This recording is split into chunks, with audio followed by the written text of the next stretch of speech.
طبعا كالعاده الوقت سرح بيا وبقيت متاخره وقدامي بالظبط 22 دقيقه عشان اجهز، عشان عندي ايفنت هنا في دبي مهم جدا جدا جدا.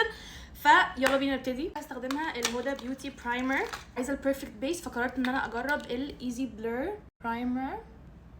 محتاجه الميك اب ده يقعد طول اليوم والليل. من ساعه ما رحت انجلترا وانا ما بشوفش شمس قوي، فجبت 2 شيدز. ورست كيس سيناريو هميكستم الاثنين، بس يلا نشوف بسرعه. اوكي ده وفي ده، حاسه ان هما الاتنين قريبين الصراحه، بس انا كنت صح، انا هميكستم الاتنين مع بعض عشان نطلع بالبيرفكت شيد، عشان واحد منهم مدي على بينك شويه وواحد منهم مدي على يالو شويه، فالاتنين مع بعض بيرفكت.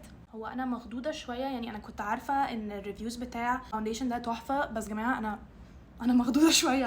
هو تحفه. بعدين هنخش بالكريم برونزر بتاعنا. مفيش وقت ادور على الفرشه الصح.